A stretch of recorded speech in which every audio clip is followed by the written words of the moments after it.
Du nouveau en Côte d'Ivoire pour les acteurs des systèmes financiers décentralisés et leurs partenaires, le groupe GSIE Technologies et l'APSFDCI ont procédé au lancement de la plateforme de mobile banking mutualisé JetMA. C'est un projet qui s'inscrit dans le cadre global de digitalisation des systèmes financiers décentralisés dont l'UEMOA et la Côte d'Ivoire figurent parmi les premiers pays embarqués dans ce processus.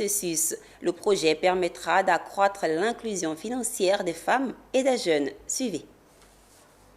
JetMA, c'est la nouvelle plateforme ou application digitale conçue par le groupe GSIE Technologies au profit des systèmes financiers décentralisés de l'UEMOA.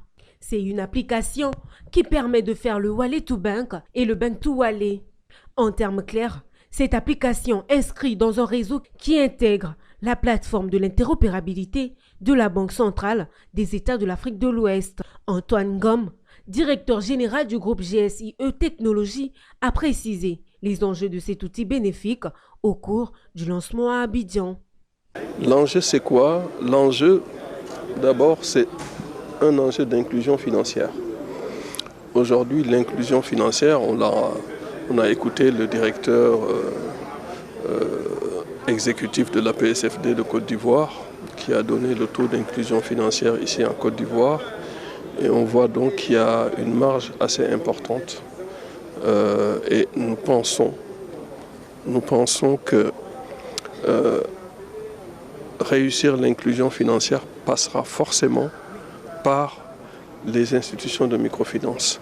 C'est elles qui adressent les clients qui sont exclus de la banque classique. La plateforme JetMA est accueillie favorablement vu les nombreux avantages qu'elle offre aux SFD, systèmes financiers décentralisés, mais surtout aux clients, dont les femmes et les jeunes.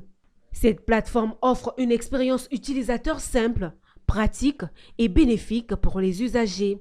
Vous savez, c'est une plateforme, je pense, qui est salutaire pour les systèmes financiers décentralisés de Côte d'Ivoire, dans la mesure où elle nous a permis de mutualiser les efforts des SFD qui n'ont pas forcément les moyens. Vous voyez, l'implémentation elle ne génère aucun frais pour l'institution de microfinance. Et vous voyez qu'on n'a pas l'habitude de voir ça.